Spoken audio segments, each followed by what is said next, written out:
그 원리예요. 현대자본주의 정치, 현대자본주의 경제의 원리는 그겁니다. 모두가 일자리와 연관되어 있어요. 그래서 시장의 노동 흡수력을 높이겠다고 어마어마한 돈을 쓰는데 언젠가부터 약발이 안 들어요.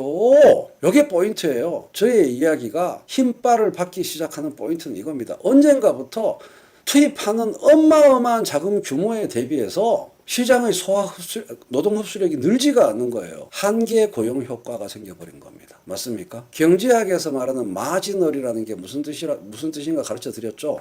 번역이 이상해서 사람들이 잘 이해를 못한다.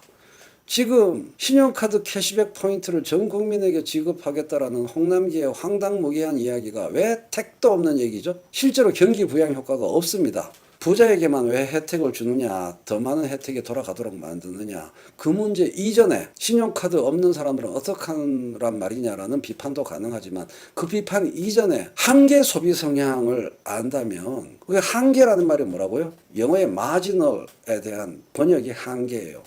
근데 번역이 잘못돼서 그래요. 무슨 말인지를 알 수 없어. 한계 소비 성향. 신규라는 말입니다. 신규 소비 성향. 이러면 다 거의 99% 이해해요.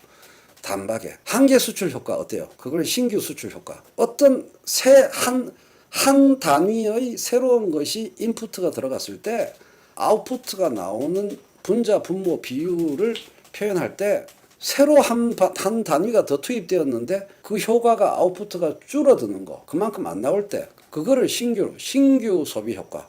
소득을 늘려줬는데도 소비가 안 는다는 거예요. 벌이가 더 많아졌는데 새로 100만 원 더 벌게 되면은 예를 들면은 수입의 80%를 소비하던 사람이 수입이 더 늘었는데도 소비를 안 하는 겁니다. 왜? 한 달에 생활비로 5천만 원 쓰는 사람이 있다고 쳐요. 이 사람의 수입이 한 달에 1억이야. 근데 이 사람이 수입이 2억으로 는다고 해서 한 달 생활비 지출이 8천만 원, 9천만 원으로 늘까요? 소비가 안 늘어요.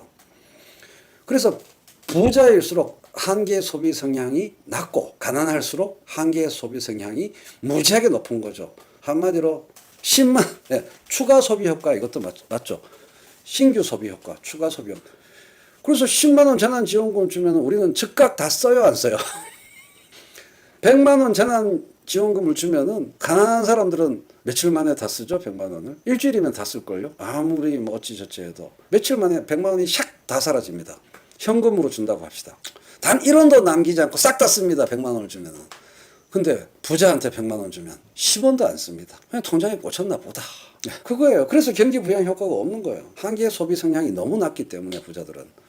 그러니까 신용카드 캐시백이 황당한 거죠. 안 써요. 의미 없어요, 그냥. 우리는 1,000만 원을 줘도 다 쓰지.